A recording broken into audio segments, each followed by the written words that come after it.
excelente o hayan tenido un excelente inicio de semana. Vamos a continuar con la clase. Les comento que tenemos planificado para el día de hoy.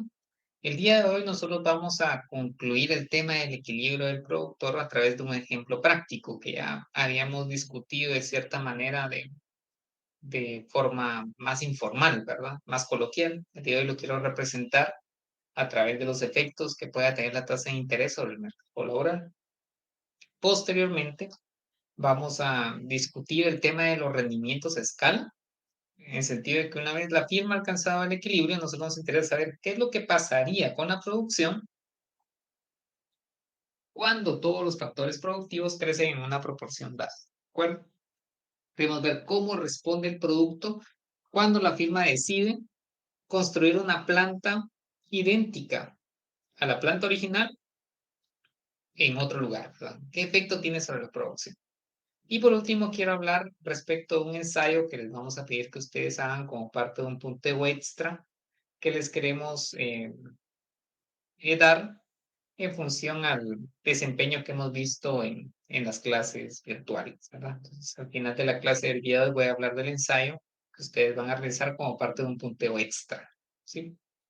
Muy bien. Entonces, jóvenes, quiero terminar el tema de la teoría del productor colocando un ejemplo práctico, ¿sí? Fíjense que quiero representar en este momento el mercado laboral, el mercado de trabajo.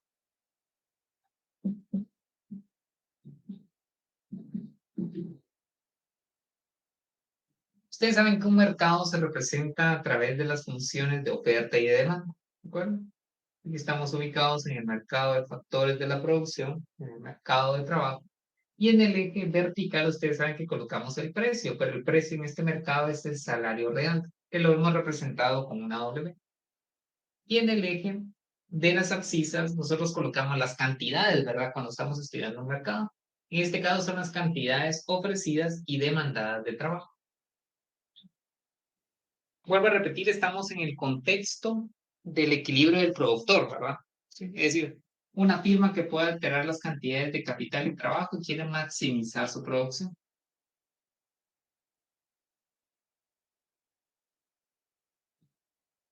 Nosotros podemos representar la demanda de trabajo a través de una recta con pendiente negativo, ¿sí? Esta función que relaciona el salario real con la cantidad de trabajo le vamos a llamar labor demand, que sería este L supra D. L de demanda de trabajo. Demanda de trabajo.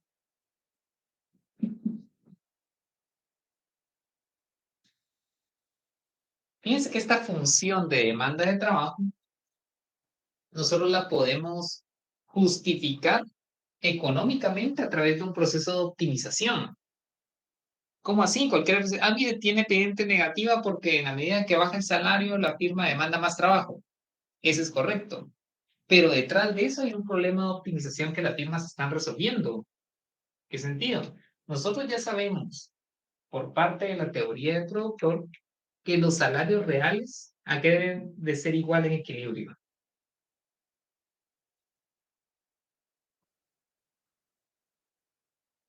O sea, si la firma es racional y quiere maximizar su producción, el salario real debe de coincidir con,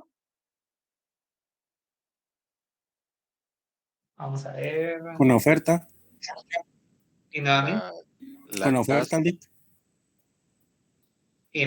digamos que como estamos viendo, recuérdense, cuando nosotros representamos el mapa de isocuantas, ¿verdad? Tenemos el mapa de isocuantas, teníamos acá la isocuanta óptima, aquí teníamos los precios relativos. Si la firma es racional, tiene que remunerar a cada factor de acuerdo a El trabajo. que para nosotros se encuentra representado en qué indicador auxiliar.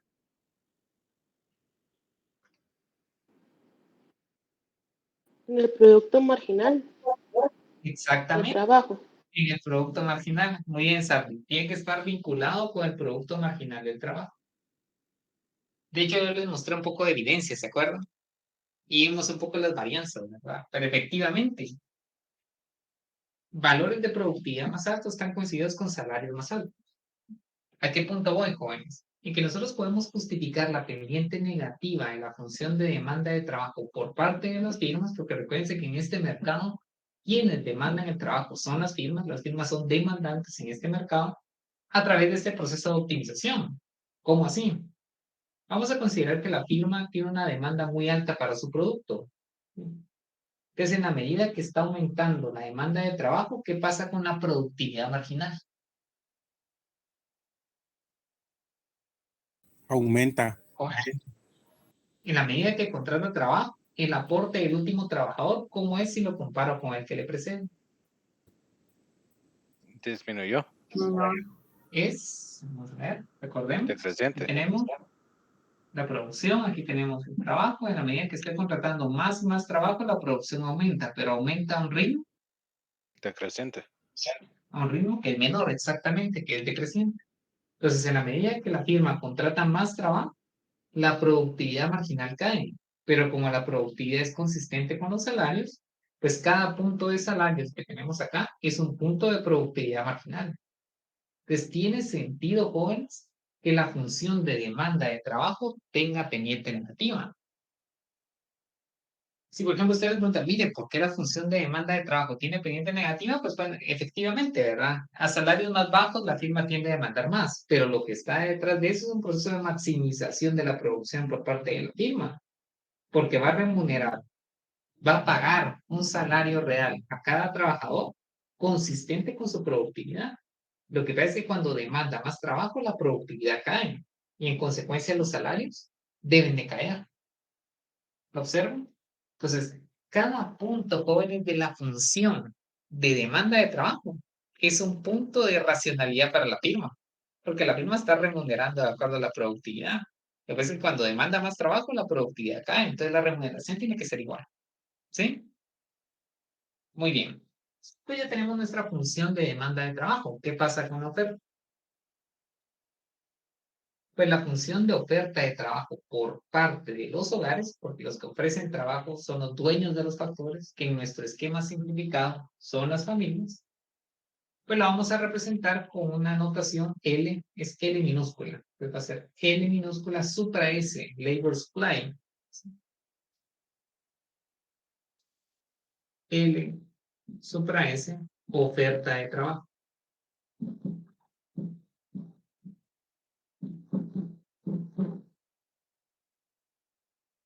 La oferta de trabajo corresponde a los hogares. Y tiene sentido pensar, jóvenes, que cuando los salarios son más altos, los hogares tienen incentivos para poder ofrecer mayor cantidad de trabajo, ¿verdad? ¿Sí? Están dispuestos a sacrificar su tiempo de descanso para poder incorporarse al mercado laboral. Digamos que esta pendiente positiva nosotros la vimos en su máxima expresión en Estados Unidos post pandemia. ¿Se acuerdan que todo lo que era cadenas de distribución y oferta de trabajo estaban muy debilitados después de la pandemia? Entonces, ¿qué hicieron muchos estados en Estados Unidos? Empezaron a incrementar el salario por hora, de tal manera que eso generó incentivos para que los hogares se incorporaran al mercado laboral. Pues tiene sentido que a salarios reales más altos la oferta de trabajo aumente. ¿Sí? Bueno, entonces ya tenemos el equilibrio en el mercado de trabajo. Es decir, que este nivel de salarios, W asterisco, y esta cantidad de trabajo permiten que este mercado se va a vaciar. ¿Qué significa eso? Que no van a haber excesos de oferta de trabajo ni escasez de trabajadores. Esta cantidad nos permite vaciar este mercado, es decir, que este mercado esté en equilibrio. La cantidad ofrecida de trabajo coincide con la cantidad que las firmas demandan de trabajo. ¿Sí? Ahora consideremos una política económica en particular.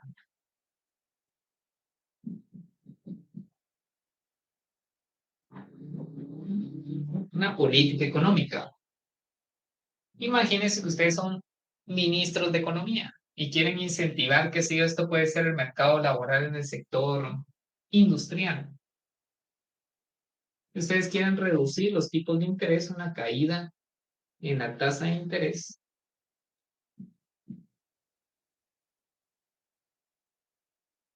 Una reducción en la tasa de interés R para poder estimular la formación de capital. ¿Cómo así estimular la formación de capital?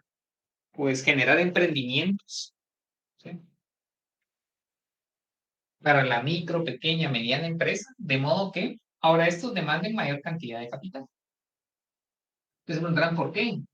Bueno, si por ejemplo yo tengo una tasa de interés mucho más cómoda, derivada de esta reducción en los tipos de interés que van a aplicar los bancos dentro de su tasa de interés activa, pues ahora yo voy a ejecutar ese emprendimiento, ese proyecto que tenía pensado.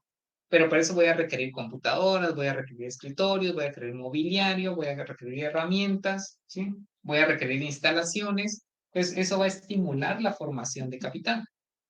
Pero la pregunta es, ¿qué efecto colateral va a tener esta medida que ustedes están aplicando sobre el mercado laboral? Pues, ¿cuál es el efecto?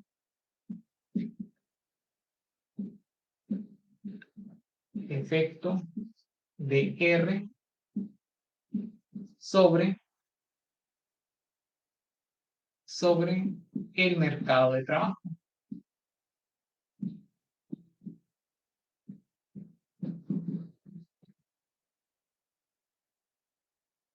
¿Cuál es el efecto que tiene esta caída en la tasa de interés sobre el mercado de trabajo? Eso va a depender de cómo se relacionan los insumos.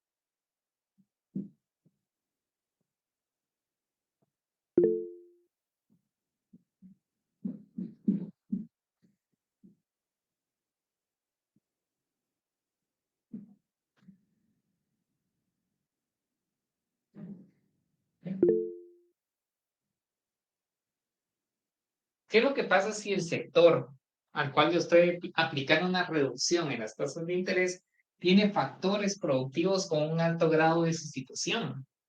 Es decir, que la firma puede sustituir casi que inmediatamente o en alto grado el capital por el trabajo.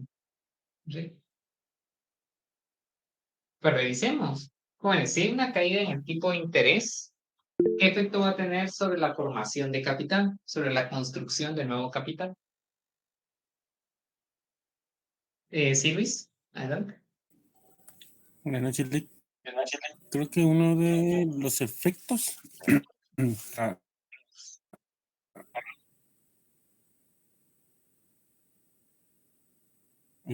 reducción de mano de obra, porque las empresas van a tener como tanta mano de obra. Precisamente ahora vamos a ver, ¿usted cree que hay una reducción o un incremento en la demanda de mano de obra bajo el escenario de que tenemos sustitutos perfectos? Yo creo que hay una disminución, porque póngale, esa tasa de interés es más barata. Totalmente. Eso es Llega lo a que va a los pasar. bancos más barato. Las empresas se endeudan más barato. Y Sí, entonces es preferible trabajar con capital que con mano de obra. totalmente. Muy bien, Luis. Es precisamente lo que usted está indicando, pero lo vamos a representar en nuestro modelo del mercado laboral. Fíjense que la intuición, la lógica que nos está comentando Luis, es efectivamente lo que haría una firma. Se están abaratando los costos de formación de capital. Entonces, el emprendimiento se va a llevar a cabo, la firma empieza a demandar capital, pero como el trabajo es un sustituto perfecto al capital, la firma va a demandar más capital y en consecuencia, ¿qué va a pasar con su demanda de trabajo? Pues veámoslo en nuestro modelo.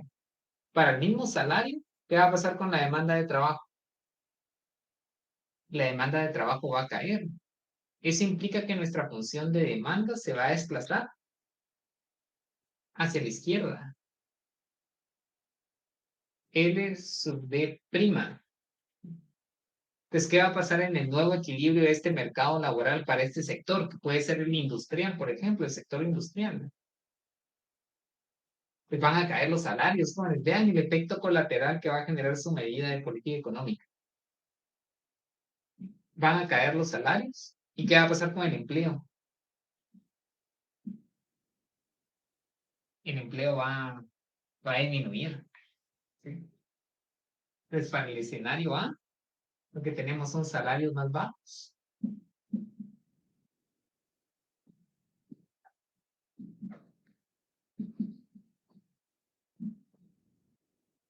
Con menor empleo.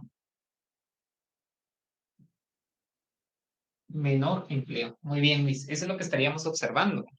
Pues fíjense que lo que originalmente era una medida que no tenía ningún efecto nocivo más que el de formación de capital, va a incidir negativamente en el mercado laboral. ¿Sí? Entonces, antes de que ustedes tomen una medida de política, tienen que determinar en ese sector cómo se relacionan los factores. La ventaja, y es lo que muestra la evidencia y lo que les voy a mostrar en las siguientes semanas, antes de que nos vayamos a descanso de Semana Santa, cuando veamos elasticidad de sustitución, es que la mayoría de procesos productivos jóvenes tienden a ser más complementarios que sustitutos. Ahí les voy a mostrar los datos, ¿sí? Entonces, este tipo de resultados, digamos que no es que no puedan ocurrir, sino que es poco probable que ocurran. Porque veamos qué es lo que pasaría en el escenario B. Alguien que me ayude, ¿qué pasaría en el escenario B, jóvenes? Ahora tenemos el caso de un call center, ¿se acuerdan? O bien de la producción en el sector agrícola, donde existe un alto grado de proporcionalidad en las dotaciones de capital y trabajo para poder ser efectivo al momento de producir. Nuevamente, se reduce la tasa de interés, se construye mayor capital. ¿Qué pasaría entonces con la demanda, con la función de demanda de trabajo?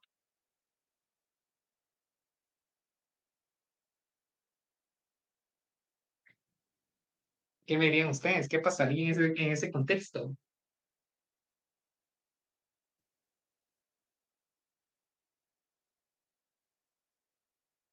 Vamos a ver qué pensaría Evelyn Figueroa. Ayúdeme, Evelyn, por favor.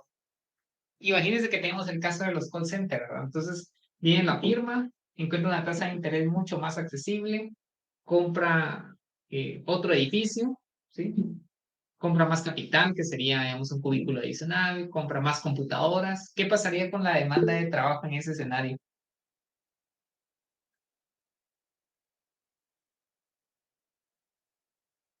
¿Alguna idea? O sea, de hecho, ya tiene el capital. ¿Qué le haría falta, Luis Alfonso? Crecería, Lick. Ah,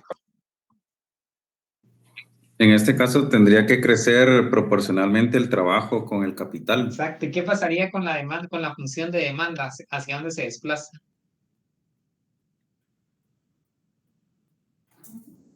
Se desplazaría hacia la derecha. Exactamente. Muy bien, Luis. Es decir, para el mismo salario, la firma demanda mayor cantidad de trabajo hacia este punto. L sub D biprima.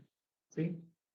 Entonces, ¿qué pasaría en el nuevo equilibrio? En el nuevo equilibrio va a haber mayor empleo con salarios más altos. Vean la diferencia en los resultados de política ante dos escenarios de relación de factores de producción totalmente distintos. En la de sustitutos, ¿qué vimos nosotros? Bueno, si quieren lo revisamos una vez hayamos colocado acá la respuesta, ¿verdad? La respuesta en el mercado laboral. Van a ser salarios más altos con mayor empleo.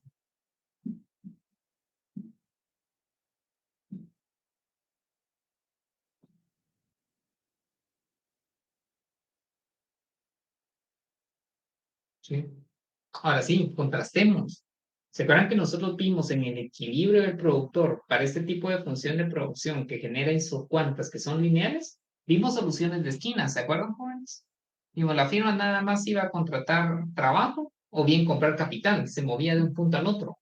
¿Sí? Para este caso, el abaratamiento de la formación de capital implica que la firma va a demandar nada más capital y la función de demandas de trabajo se desplaza hacia la izquierda. Pero en el escenario que nos explicó Luis Alfonso, lo que pasa es lo contrario, o sea, la firma no se puede mover de la relación eficiente, ¿se acuerdan? Entonces lo que va a hacer es que ante la construcción de mayor capital, debe de contratar mayor cantidad de trabajo, entonces va a tener un impulso en el mercado laboral. Salarios más altos con mayor contratación de trabajo, ¿de acuerdo? Entonces, este ejemplo nos permite ilustrar, jóvenes, la importancia de poder conocer la forma en la cual se relacionan los procesos productivos en un sector en particular previo a aplicar algún tipo de medida de política económica. ¿De acuerdo?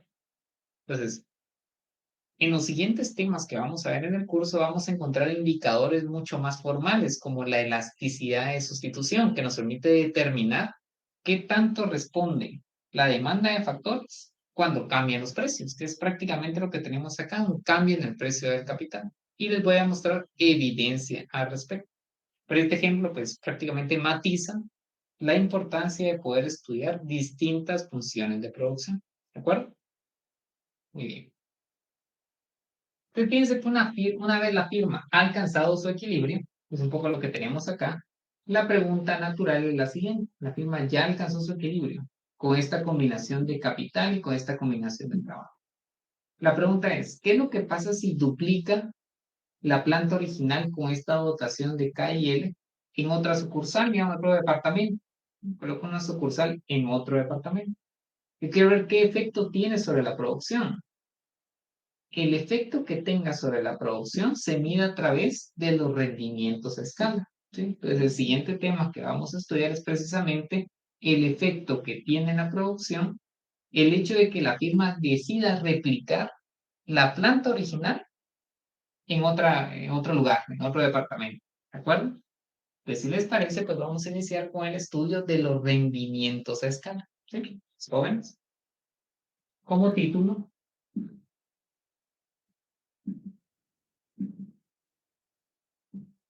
rendimientos a escala.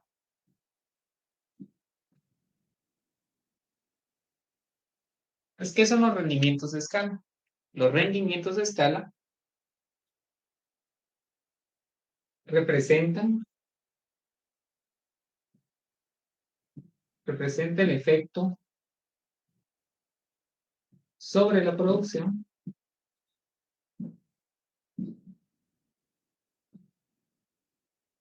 del incremento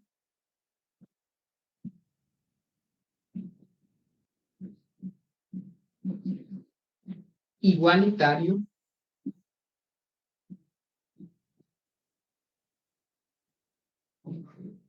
al incremento igualitario de los factores.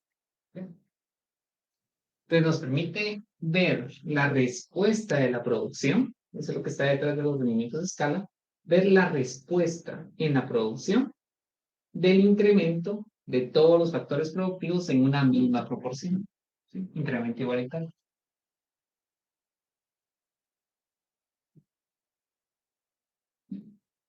Fíjense que la firma puede presentar tres tipos de rendimientos de escala. Tres tipos. A, rendimientos crecientes. B, rendimientos constantes. Y C, rendimientos decrecientes. Todos estos son rendimientos a escala, ¿verdad?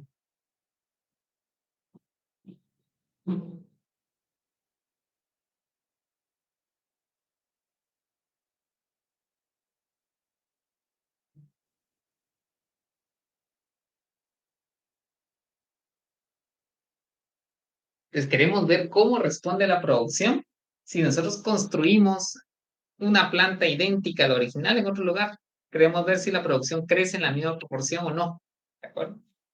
Muy bien, entonces para poder estudiar esos tres tipos de rendimientos de escala, para poder comprender qué está detrás de cada uno de esos comportamientos, pues les voy a mostrar las diapositivas que ustedes ya tienen a su alcance y después las vamos a discutir, ¿verdad?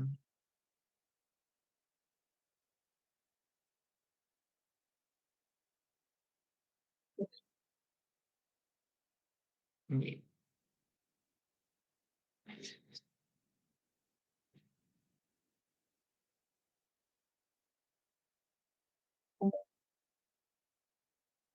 Vamos a ver si ya lo pueden ver ahí. Voy a hacer un poco más pequeño, creo que no se ve. Ahí está. Sí. Entonces, como les indicaba, jóvenes, ustedes lo pueden ver acá definido de otra manera. Los rendimientos de escala nos permiten vincular la escala de una firma y la producción. Por eso se le llama rendimientos de escala. No sé si ustedes se acuerdan de sus cursos de artes plásticas o industriales donde miraban escalas, ¿verdad? Vamos a llevar este edificio a una escala 1.5, esta escala 1.10. Eso es lo que está pasando acá. Nosotros estamos llevando la planta original a una escala mayor. Entonces queremos ver cómo reacciona el producto ante ese escenario, ¿sí? Entonces, primer tipo de rendimientos a escala, rendimientos crecientes a escala. ¿Qué pasa con los rendimientos de escala? Fíjense, la producción crece de forma más que proporcional, por eso se llaman rendimientos crecientes, es decir, la respuesta del producto Es elástica, si quieren verlo así. Es elástica al incremento igualitario de los insumos. ¿Qué está detrás de los rendimientos crecientes a escala? Por una parte, digamos, procesos derivados de la división y especialización del trabajo, joven, ¿sí? No está aquí, digamos, explícitamente, pero está dentro de los argumentos que se muestran en esta diapositiva. Fíjense que la división y especialización del trabajo permite hacer los procesos productivos más eficientes. Ustedes se acordarán de aquello que vieron en sus cursos introductorios de economía, de la teoría de Adam Smith, ¿sí? Digamos, la producción de alquileres. Me imagino que ustedes lo vieron ya en sus cursos del área común. Y se dieron cuenta que en la medida que cuando el trabajo se dividía en muchas partes, pues cada trabajador al momento de especializarse en esa parte de la cadena productiva, pues terminaría mejorando su eficiencia. ¿Sí? Precisamente lo que estamos observando acá. Cuando la firma se hace más grande, aquellos procesos productivos que estaban confinados a una persona, pues ahora se pueden dividir entre varias personas. Y eso hace que esta gente sea expertise, sea experto en esa parte del proceso productivo. Y eso va a tener incidencia sobre la producción de largo plazo, ¿sí? Pues, ¿qué está detrás de los rendimientos crecientes a escala? La división y la especialización del trabajo. ¿Qué más? Pues fíjense que la firma puede reducir sus costos medios, los costos medios de los insumos, derivado a que los adquiere a volúmenes mayores, ¿sí? Por ejemplo, las firmas que son muy grandes, por ejemplo, las que están dedicadas a la producción de ropa, de vestidos, pues compran la tela, por ejemplo, a volúmenes mucho más grandes. Eso hace que el costo promedio disminuya, el costo promedio de la tela, ¿sí? Otro factor que puede incidir y que precisamente estábamos discutiendo, aquellas firmas que son grandes tienen acceso a líneas de crédito con volúmenes mayores y tasas de interés preferencial. Eso también puede incidir, jóvenes.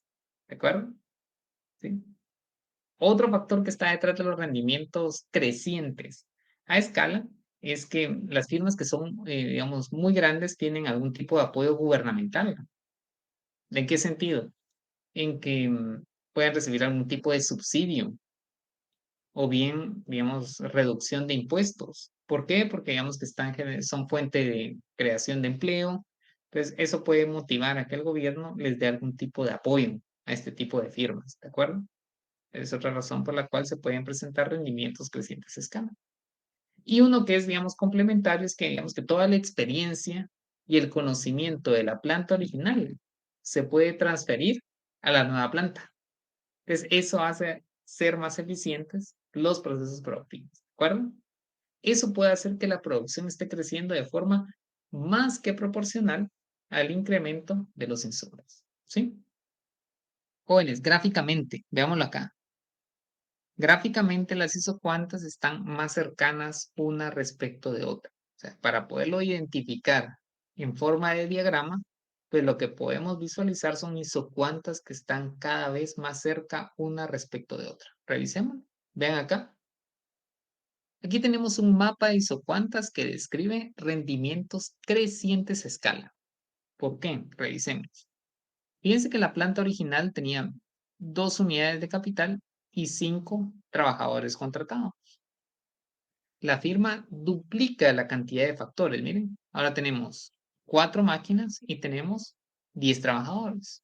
Prácticamente estoy duplicando la cantidad de factores. Pero vean qué está pasando en este escenario de rendimientos crecientes a escala. Hay tantas isocuantas en el intermedio, están más cerca una de las otras, que cuando ya se han duplicado los factores, vean acá, cuando ya se han duplicado, la producción está creciendo mucho más arriba del doble, ¿de acuerdo? Entonces, cuando la firma presenta rendimientos crecientes a escala, las isocuantas están más cerca una respecto de otra, ¿sí? Y la razón es que la producción se está acelerando, está creciendo tan rápidamente que cuando la firma ya ha duplicado sus factores, la producción está por arriba del doble, ¿sí? Primer escenario, rendimientos crecientes a escala. Segundo escenario, rendimientos constantes. Jóvenes, ¿qué pasa en un escenario de rendimientos constantes a escala? La producción crece en la misma proporción a la cual crecen los insumos. ¿Se acuerdan que vimos el caso de rendimientos crecientes? En los crecientes crece de forma más que proporcional, miren, más que proporcional. En el caso de rendimientos constantes, crece en la misma proporción, de tal manera que si estoy duplicando factores, se va a duplicar, miren, se va a duplicar la producción, ¿sí? Entonces, en este caso, pues la eficiencia no se ve afectada, no va a afectar la escala, miren.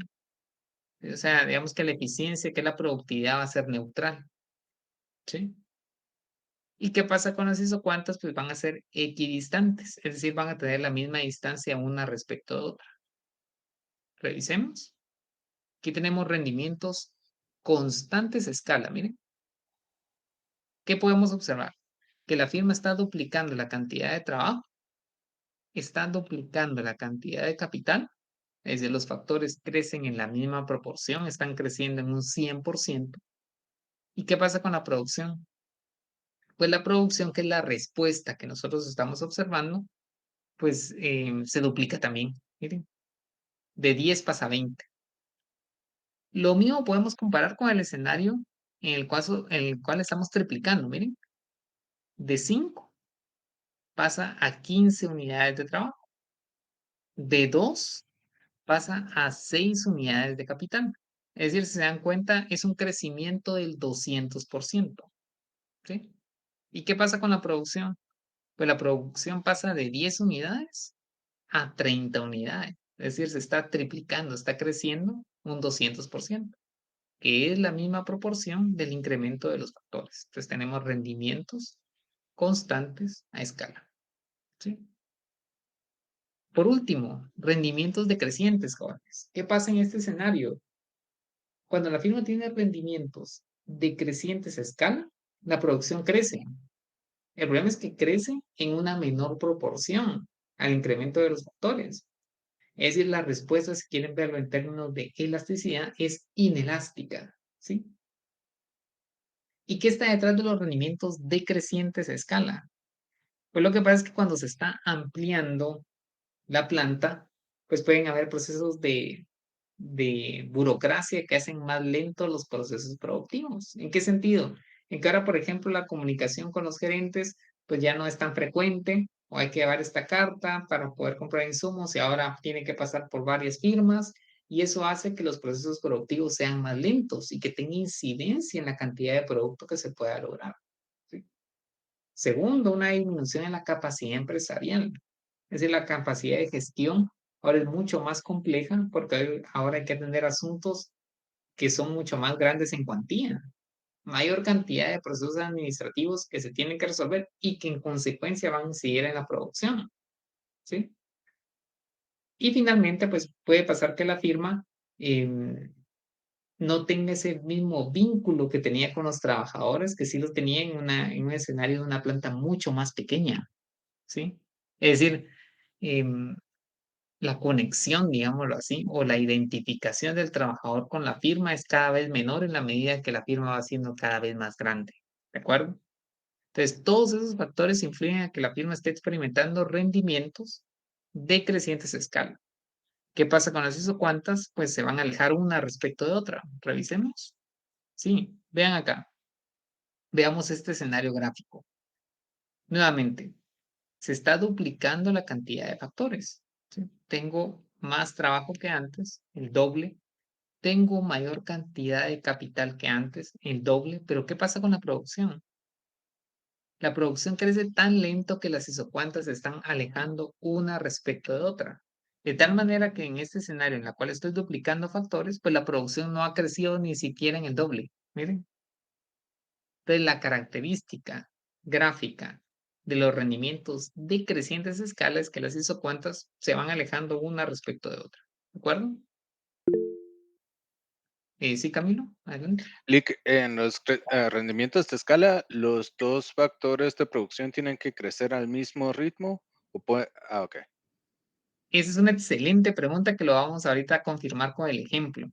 El supuesto de los rendimientos a escala es que todos los factores, para nuestro caso, que es un modelo pequeño, nada más tenemos dos, ambos deben crecer en la misma proporción. ¿Por qué? Porque nosotros queremos preservar las escalas. ¿Sí? ¿Cómo así?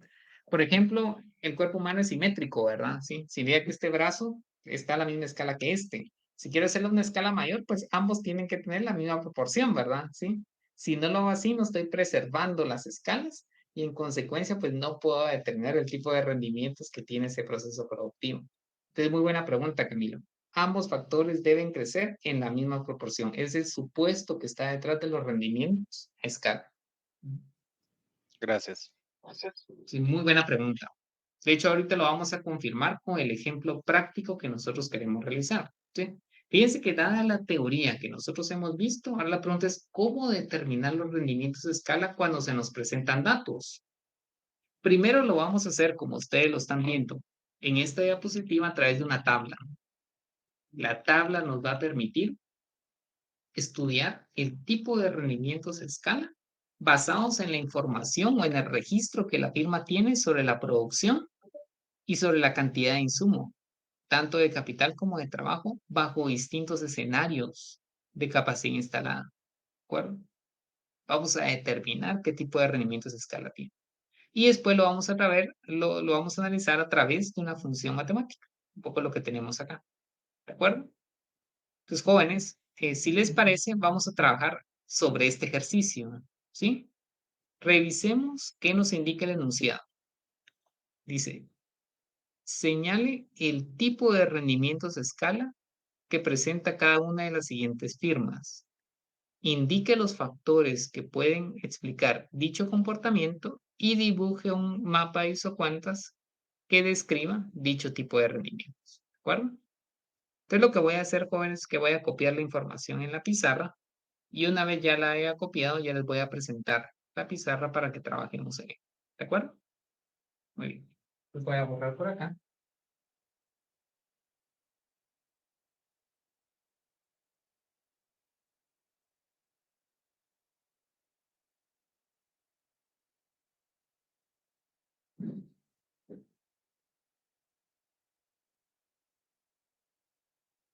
Y ustedes pueden avanzar copiando la información que está en esa diapositiva. Al menos de la empresa número 1, de la firma número 1. ¿De acuerdo?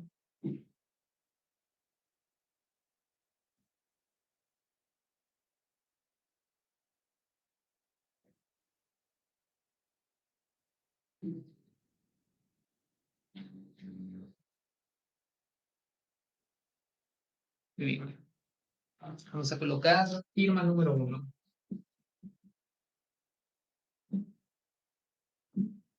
Tenemos dotaciones de capital, dotaciones de trabajo y nivel de producción. ¿Sí? Entonces, las dotaciones son para la planta original, 2 máquinas, 3 trabajadores y una producción de 8 unidades.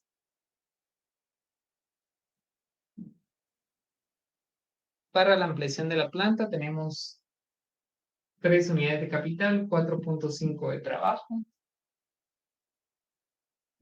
y 10 de producto.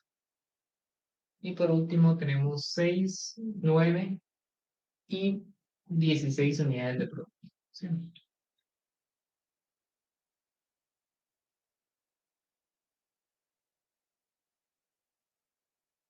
Muy bien.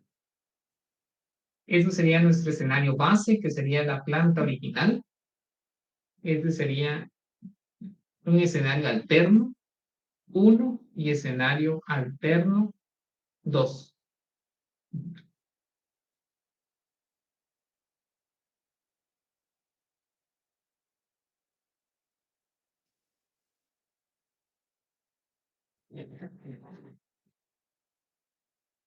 Entonces, recordemos, los rendimientos a escala nos permiten ver cómo reacciona la producción, es decir, la respuesta en la producción ante el escenario en el cual la firma está incrementando todos los factores en una misma proporción. ¿Sí? Es decir, está llevando a una escala distinta la planta original. ¿Sí? Entonces, el primer inciso nos dice determina el tipo de rendimientos de escala. Entonces, para ello nosotros primero tenemos que determinar el hecho de que ambos factores estén creciendo a la misma proporción. ¿Sí? Lo primero que nosotros vamos a hacer es que tenemos que determinar la tasa de crecimiento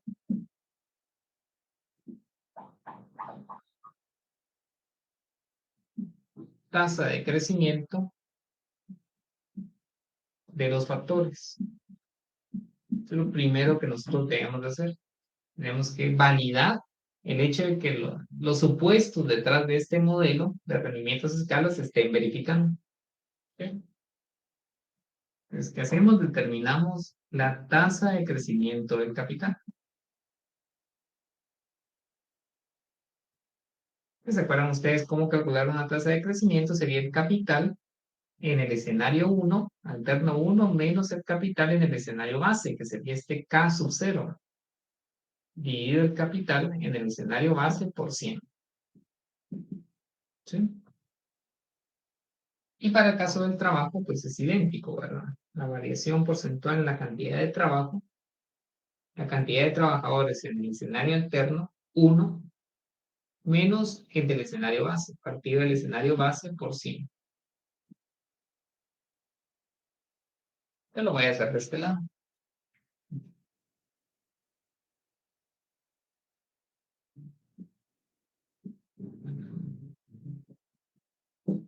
¿Sí? Entonces, cantidad de capital.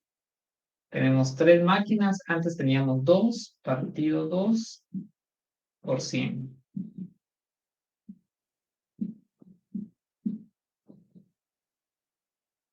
Cantidad de trabajo, 4.5 horas. Menos 3, partido 3 por 100.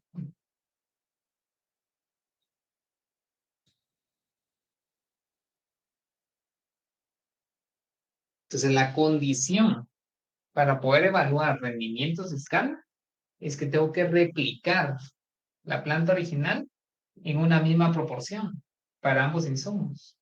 Entonces, jóvenes, determinemos la tasa de crecimiento de los factores, por favor.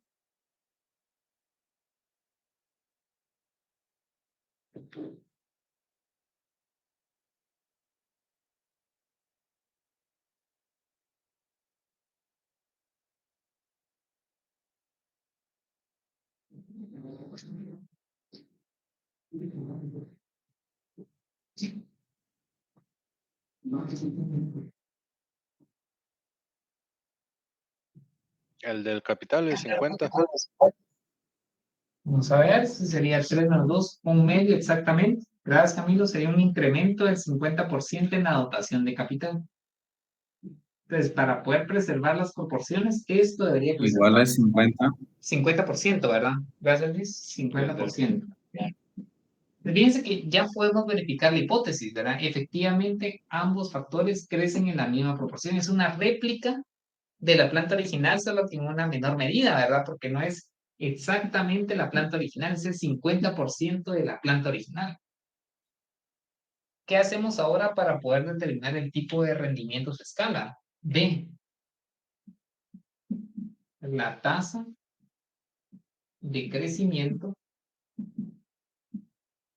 de la producción. Queremos ver cómo responde la producción ante este escenario de replicar la planta original.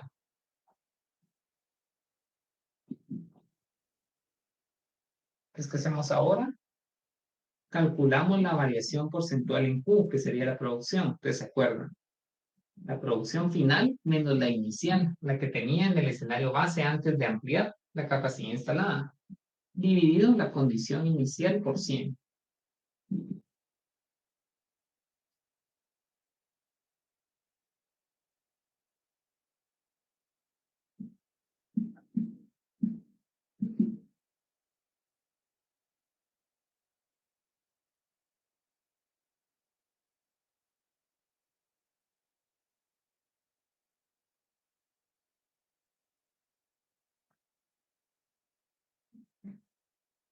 Es de 25.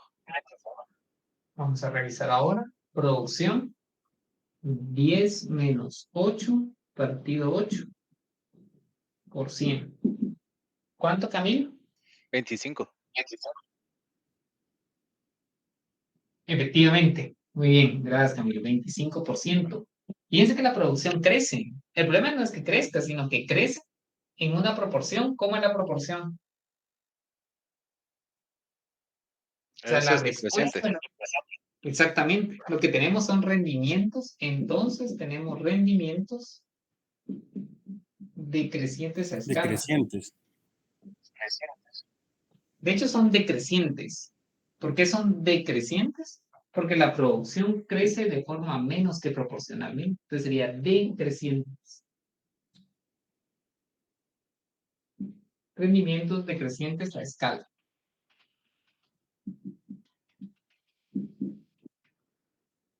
Entonces, bueno, ¿y qué está detrás de ese tipo de comportamiento de rendimientos decrecientes? Pues ya, ya discutimos un poquito esto en su momento, ¿verdad? Lo que pueden haber aquí son problemas de comunicación y organización. Comunicación y organización deficiente. Organización.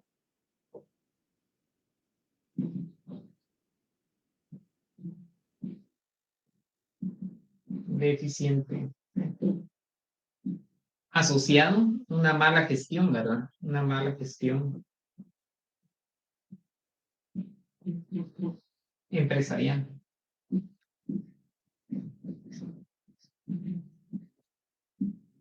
Burocracia, ¿verdad? Eso puede ser otro factor.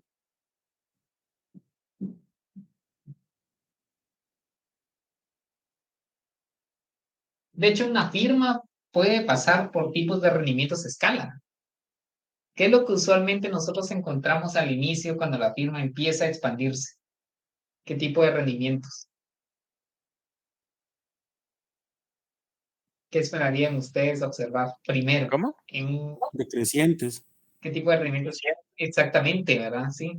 Cuando una firma empieza a expandirse, digamos que todavía no están claramente definida la organización en la firma, hay una mala gestión, entonces, digamos, en una primera instancia uno espera observar rendimientos decrecientes a escala, que después se comportan de qué forma.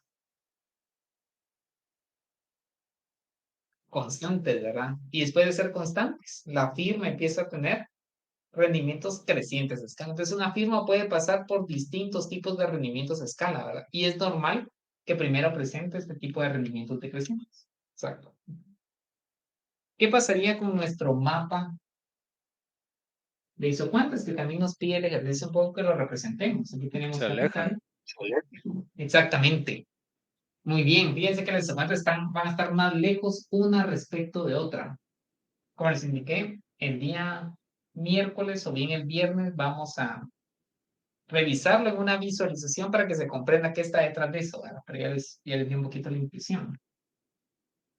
Lo que está detrás de esta gráfica, su intuición es que al momento que estoy duplicando, en este caso, fíjense que está creciendo en un 50%, no estoy duplicando, está creciendo en la mitad de lo que tenía originalmente. La isocuanta que permite crecer al 50% está muy alejada. ¿Sí? Yo lo puedo colocar por acá. Veamos el escenario inicial. Tengo 2 unidades de capital, tengo 3 de trabajo y la producción es de 8. Ahora van a crecer en un 50%.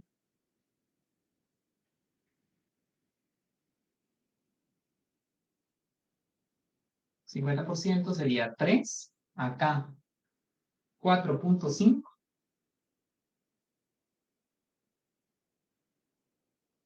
Y les hago la siguiente pregunta, jóvenes. ¿Cuál sería el nivel de producción que me permite alcanzar rendimientos constantes a escala en esta firma? ¿Quién me puede responder? Constantes.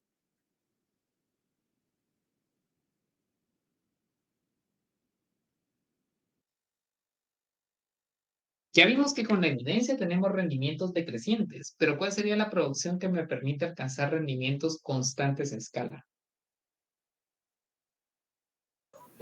Los que crecen en la misma proporción, podría ser llegar a 4 y 6. No. Cerca, sería 8 más el 50%, como usted me lo está indicando correctamente, Dora. Entonces, ¿cuánto sería el 50% de 8? 12, quizás sería con ¿Cuánto? 4. 4 más. Exactamente, muy bien. Lo que nos indicó Dora y está complementando Frederick. Muy bien, sería 12, ¿verdad? Si la firma alcanzara un nivel de producción de 12 unidades, los rendimientos serían constantes a escala, porque la producción está creciendo en la misma proporción en la que están creciendo los insumos. Sí, Luis, por favor. Disculpe, eso último sí no lo entendí. ¿Por qué esta combinación sí? Sí, ahorita lo vamos. Fíjense que, ¿por qué hicimos la comparación? Porque efectivamente la firma no puede llegar a este nivel de producción de 12. Fíjense, vamos a explicar nuevamente porque eso es importantísimo. ¿Sí? Fíjense, voy a quitar esto. Y la pregunta original que hice fue, ¿cuál es el nivel de producción que me permite tener rendimientos constantes a escala? Primero, definición de rendimientos constantes a escala. La producción crece en la misma proporción en la que están creciendo los insumos. ¿Sí? Yo necesito saber cuál sería el nivel de producción en Q1 que me permite que la tasa de crecimiento sea 50%. Podemos dejarlo acá escrito, ¿verdad? Solo necesito más espacio. Fíjense, la pregunta que me quiero hacer ahora es, ¿cuál es el nivel de producción? Voy a quitar esto con producción Q1 que permite generar rendimientos constantes a escala. Vamos a determinarlos numéricamente. ¿Sí? La primera pregunta que me debo hacer es la siguiente. ¿Cuál es el nivel de producción que me permite alcanzar o bien generar rendimientos constantes a escala? Yo quiero saber este nivel, Q1, que me permite alcanzar una tasa de crecimiento de qué valor. Si el capital está creciendo en un 50% y el trabajo está creciendo en un 50%, ¿cuánto debe crecer la producción para que tenga rendimientos constantes a escala? Como crece en la misma proporción al incremento de los insumos, el crecimiento en Q, ¿cuánto debería ser? 50. 50%. Muy bien, empecemos por ahí. ¿Todos estamos de acuerdo que debe ser del 50%? ¿Sí? Entonces ahora necesito saber cuál es el nivel de producción que me permite alcanzar el 50%. Les voy a colocar aquí 50%. Ya sé que es 50%. Entonces este cambio en la producción es de 50%. Entonces ya nada más sustituyo y despejo, ¿verdad? ¿Sí? Fíjense que eso sería 0.50, que es 50%, ¿verdad? 0.50 es igual a Q1 menos Q0. Pero Q0 ya es un dato, jóvenes. ¿Cuánto vale Q0? ¿Quién me indica? 8. Muy bien. No. 8 partido 8. 1. Por siempre.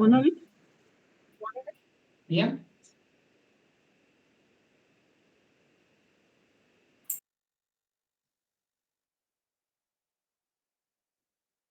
Bueno, el 100 ya no tenemos que agregar porque ya está el punto 5 acá. Entonces esto ya no es necesario. A menos que tuviéramos 50%, sí. Pero como esto ya no lo estoy colocando en porcentaje, sino como en 0.5, lo vamos a dejar de esa manera. Tendría que ir si lo hubiera dejado 50%, pero le dejé en 0.5. ¿Sí? Entonces ahora despejemos. Debería ser 8 por 0.5 igual a Q1 menos 8. Menos 8. De hecho, no me va a alcanzar el espacio, jóvenes, lo voy a hacer acá arriba mejor. El IC es lo que había hecho antes de sumarle el 50%. Exactamente, es lo mismo, solo que quería dejarlo como explícito, ¿verdad, Camilo? Para que a ustedes les quede el procedimiento. Es lo mismo, Ok. ¿sí? Sí, gracias, Camilo. Es lo mismo, solo que quería dejarlo por escrito, ¿verdad? Fíjense que esta última línea la voy a escribir. Este 8 que divide pasa a multiplicar. Entonces sería 0.50 por 8 es igual a Q sub 1 menos 8. Como quiero encontrar el nivel Q sub 1 que me permite tener rendimientos constantes, entonces Q sub 1 es igual a 8, este tiene menos, pasa más 0.50 por 8. Entonces Q sub 1 sería igual a 12, ¿verdad?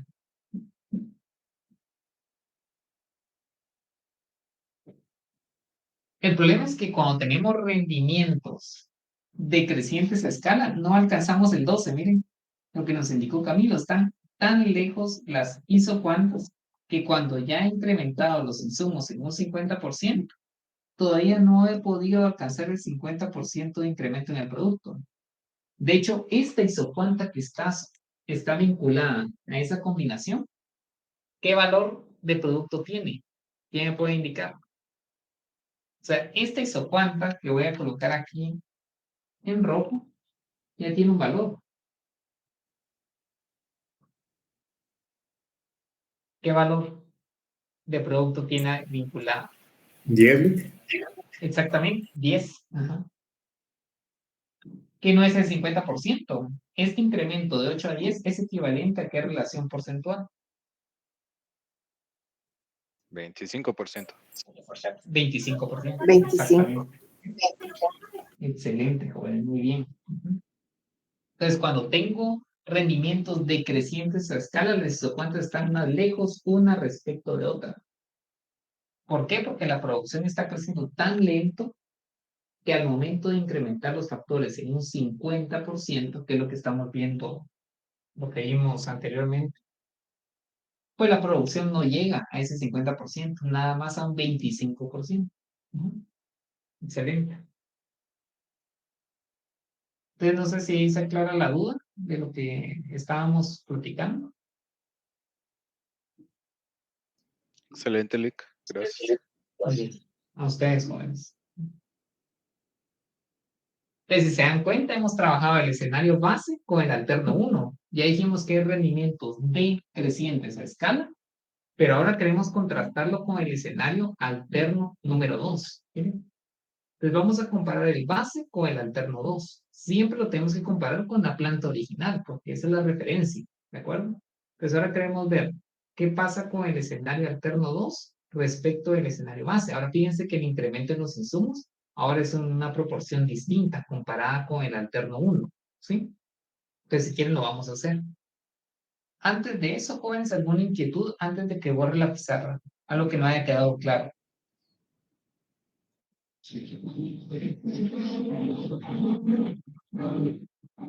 Muy bien, fíjense que esto nos va a servir de guía para cuando veamos el caso de funciones matemáticas. Si tenemos clara esta relación que ustedes observan en el cuadro, la parte de la matemática vista a través de las funciones, pues va a ser mucho más sencillo. ¿Sí? Entonces, muy bien, joven, me parece bien. Lick, Lo que una voy a pregunta hacer, antes que continúe. claro, claro. Yo quería preguntarle, un banco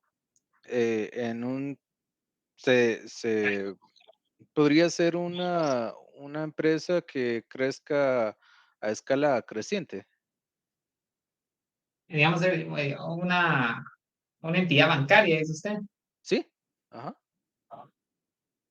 Yo Sí. consideraría que como son transacciones ah, monetarias, al incrementar el trabajo y el capital, podría incrementar fácilmente la producción.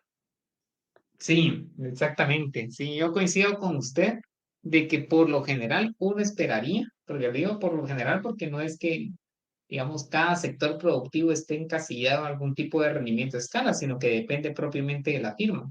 Pero uno esperaría, Camilo, que un escenario como el que usted indica, el de una entidad bancaria, dado que los procesos prácticamente ya son conocidos por la firma cuando los lleva de la planta original, que sería de la sucursal que tiene en zona 12, a la sucursal que va a construir en zona 3, pues uno esperaría que los rendimientos fuesen crecientes a escala. O bien la transición de los rendimientos constantes a los crecientes, pues sería muy rápida, ¿sí? Más cuando Porque es un toda la banco experiencia, transnacional, me imagino. Exactamente, porque todos los conocimientos, todas las técnicas de producción eficiente las puedes replicar en la nueva sucursal que puede estar ubicada en otro país. Exactamente, Camilo. ¿Sí? Entonces, Ok.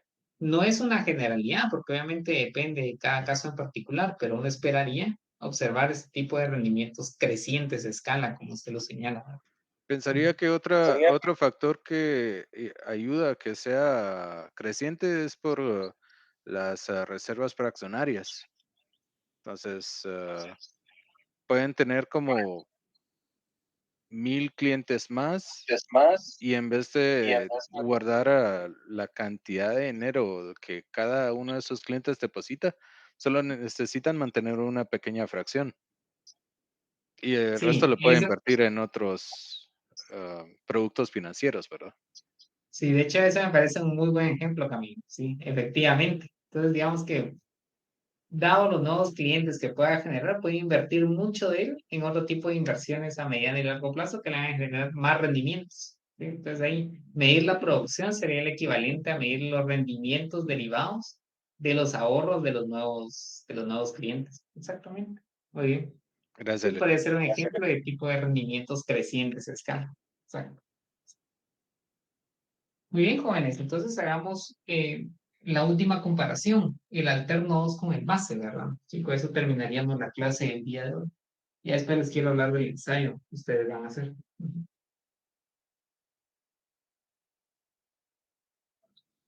Lo voy a borrar también.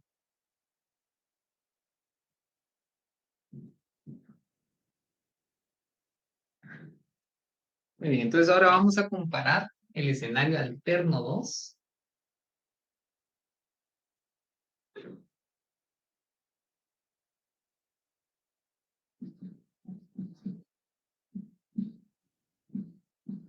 con el escenario base, ¿verdad? ¿Sí? Entonces, nuevamente, vamos a determinar la tasa de variación en los insumos. El capital, ustedes ya saben la fórmula, voy a copiar nada más los valores. 6 menos 2 partido 2 por 100. La tasa de crecimiento del trabajo.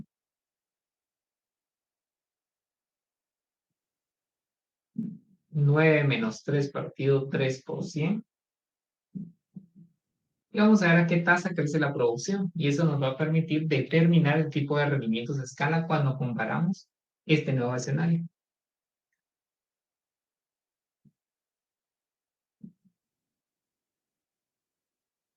$16 menos 8 partido 8. Entonces, recuérdense de la condición necesaria, de la hipótesis, ¿verdad?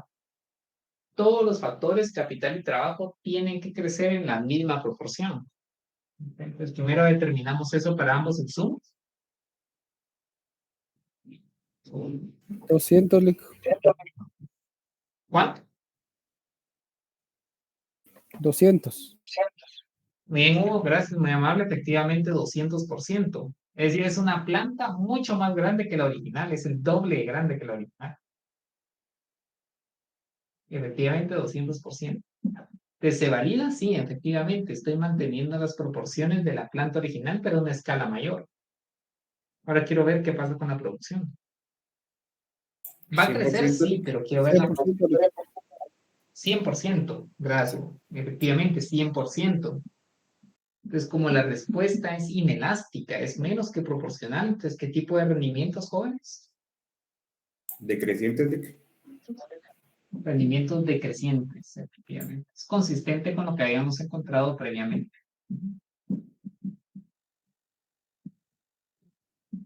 Rendimientos decrecientes a escala. ¿Sí?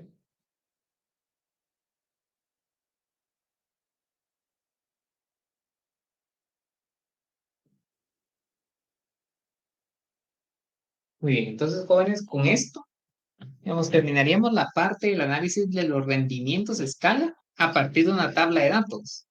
A nosotros nos interesa analizar los rendimientos a escala a partir de una función matemática. Entonces, el día miércoles nosotros vamos a ver cómo analizar los rendimientos a escala bajo esa perspectiva. ¿De acuerdo? Y también, si nos da tiempo el miércoles, si no va a ser el viernes, vamos a revisarlo gráficamente. Vamos a analizar una visualización y vamos a ver cómo bajo distintos escenarios de rendimientos a escala va a cambiar nuestro mapa isocuantas, ¿sí? Bien, jóvenes, entonces estos minutos que me quedan de clase, quiero platicarles de una actividad que nosotros les vamos a asignar, ¿verdad? Es una especie de tarea que va a generar un punteo extra, ¿sí? En el sentido de que, pues, si no la hacen, no es que va a disminuir su punteo de zona, sino que es un punteo a modo de que ustedes puedan tener un punteo extraordinario, ¿sí? Fíjense que ustedes van a hacer un ensayo argumentativo, ¿sí? Nosotros ya les colocamos un documento que ustedes tienen que leer y que les va a servir de base para poder hacer ese ensayo. Fíjense que ese documento que les trasladamos es respecto de qué son los modelos en economía, ¿verdad? De hecho, se los voy a mostrar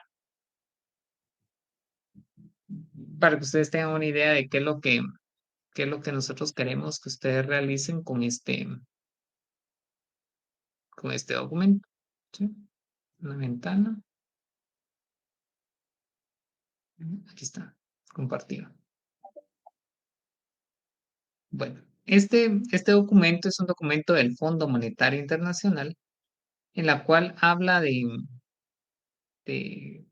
digamos, cuáles son las ventajas y desventajas en el uso de los modelos económicos, digamos, en dónde se pueden aplicar y para qué sirven, ¿verdad? ¿Sí?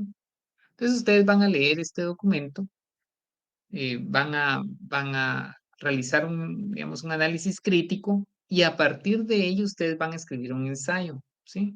Entonces, jóvenes, un ensayo no es un resumen. O sea, ustedes no van a resumir lo que ustedes están viendo en pantalla. Ustedes lo van a leer y se van a formar un criterio.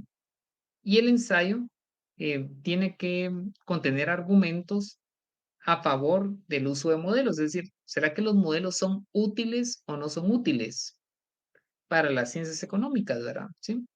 Digamos, el hecho de que ustedes justifiquen a favor o en contra de los modelos económicos no significa que no vayan a tener o que sí los vayan a tener, sí vayan a tener ese punteo extra. No es eso.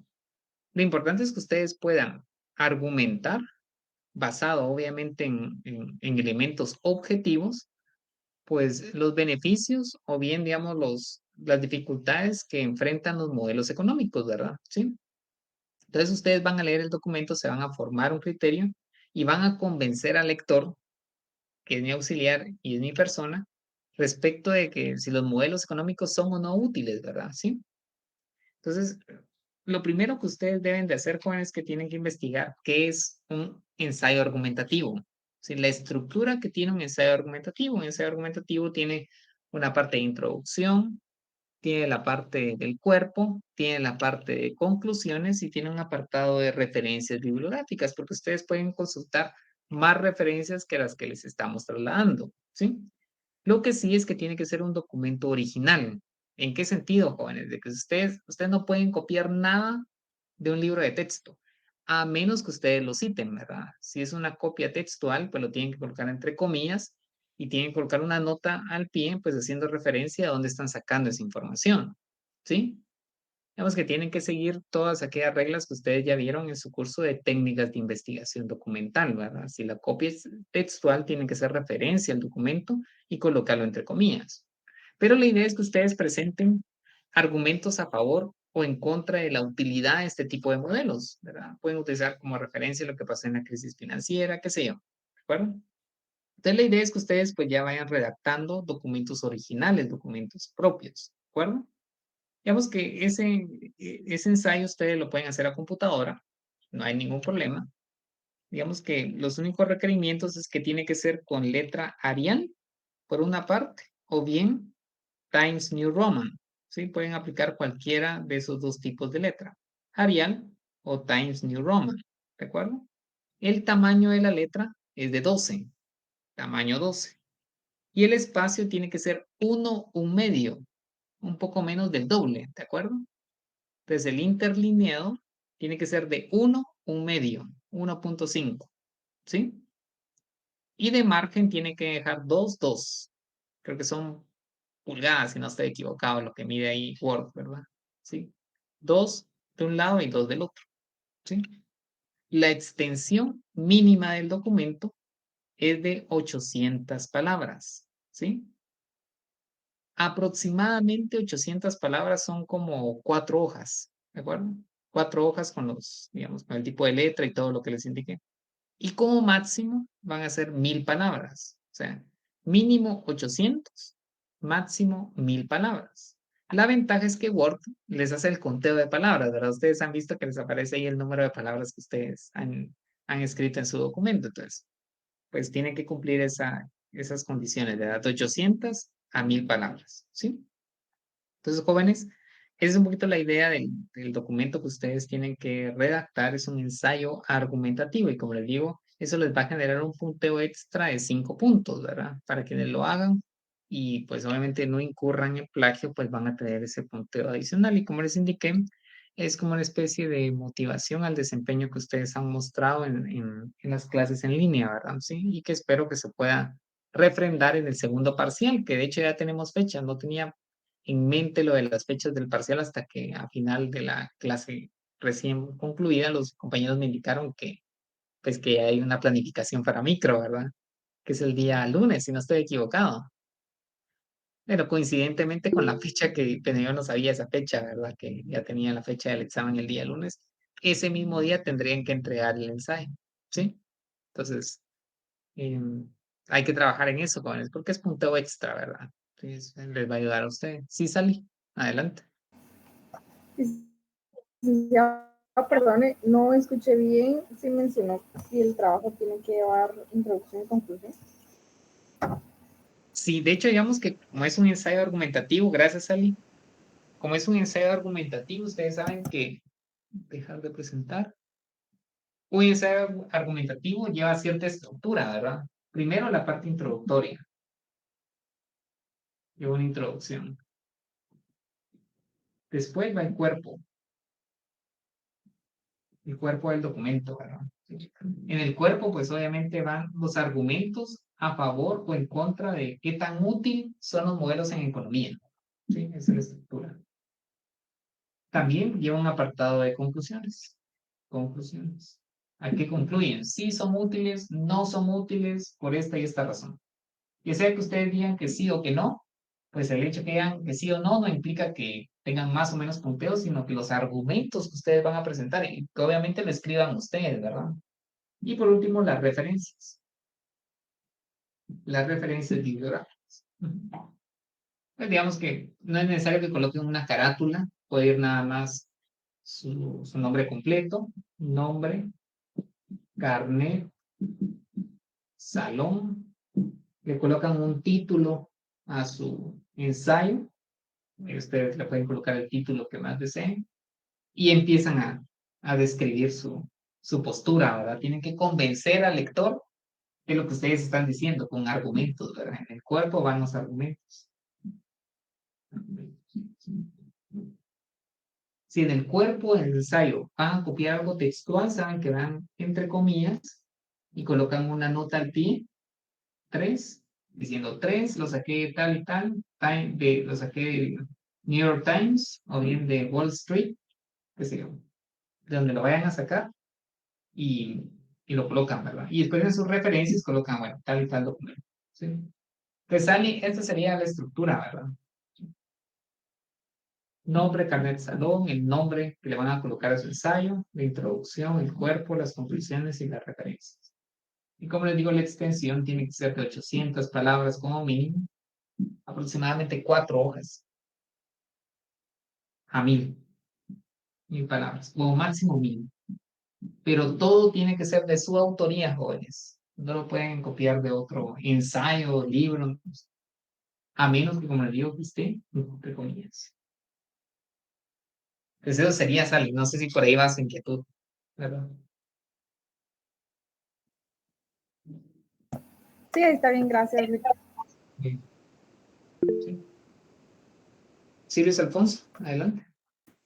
En este caso, para poder, digamos, el conteo de palabras, ¿solamente se toma en cuenta el cuerpo o también introducción y conclusiones? Sí, esa es una muy buena pregunta también. No, de hecho es todo, digamos, como Word les va a contabilizar todo, pues tiene que ser sobre todo, ¿verdad? Exactamente. Pues en Word les da el total, tantas palabras, ¿verdad? Obviamente más que el total, es solo una referencia, ¿verdad? Es, digamos, la calidad de lo que ustedes van a escribir, que ustedes redacten, porque al final de cuentas, jóvenes, como economistas, les va a tocar redactar mucho, ¿verdad? Presentar sus posturas, convencer a un público. Entonces, eso es lo que nosotros queremos ver, que hagan, ¿verdad? Sí. Entonces, sí, cuenta todo, Luis, cuenta todo. ¿Y será presentado en formato Word o en PDF? Sí, gracias. Esa es otra muy buena pregunta que me hicieron a primera hora. Lo pueden presentar en ambos formatos, ¿verdad? Puede ser Word o PDF. Si ustedes creen que su documento se puede desconfigurar por el hecho de estar en Word, lo pueden presentar en PDF o si no, sin ningún inconveniente, lo pueden presentar en formato Word, como ustedes lo deseen, ¿verdad? Ujú. Bien, muchachos. Entonces, eso sería todo por la clase del día de hoy. Me va a quedar un par de minutos por si alguno de ustedes tiene inquietudes. Entonces, desde ya empiecen a estudiar, jóvenes. El examen está para que ustedes aprueben, ¿sí? Hay que hacer el esfuerzo de estudiar bastante, como lo están haciendo en clase, jóvenes, porque son muy participativos, es señal de que se están esforzando y queremos ver claramente una mejora, ¿verdad? Y esos puntos son prácticamente para ustedes, ¿verdad?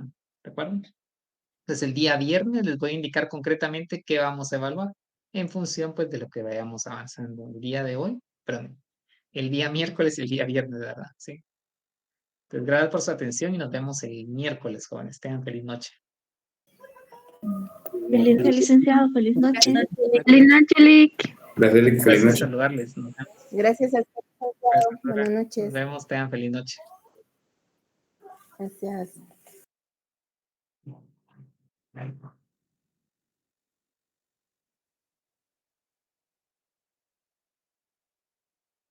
Y que este tema está en Nichols. Dígame, Camilo. Este tema está en Nichols. Nicholson. Eso no lo puedo escuchar bien. Este tema está en Nicholson. ¿Cuál es la Ajá. pregunta? Sí.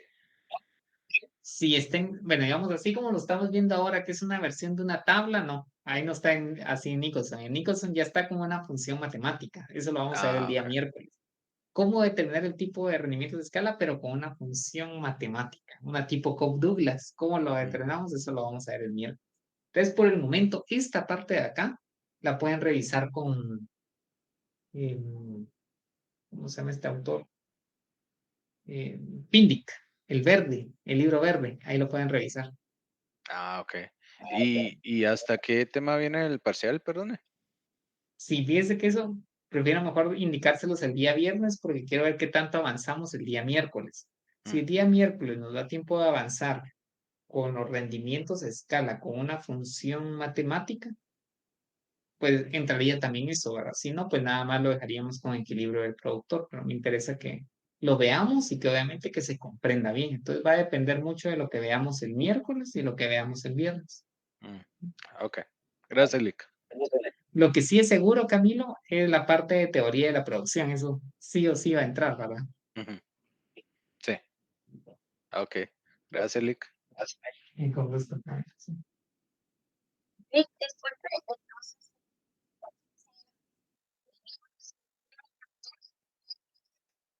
Lo que veamos del tercer laboratorio, Alicia. Sí, lo que pasa es que esta parte, digamos, parte de rendimientos a escala, digamos, con tabla ya lo vimos, eso sí lo podría evaluar. Incluso la parte conceptual, mire, eso no me había fijado. Entonces, sí podría evaluar la parte conceptual de los rendimientos a escala que están contenidos en el laboratorio 3. Entonces, concretamente, Alicia, sí, el laboratorio 2 completo y el 3 lo que logramos ver. Digamos, la parte de teoría sí entraría. La parte práctica, pues depende cuánto avancemos el miércoles y el viernes, ¿verdad? Si no, pues lo llevaríamos hasta el examen final, ¿verdad? Pero depende mucho cómo vayamos a avanzar. Ok, gracias. Bien, Alicia, con gusto. Entonces, por el momento, 2, laboratorio 2 y parte teórica de lo que compete, de lo que hemos visto, del 3, ¿verdad? El laboratorio 3.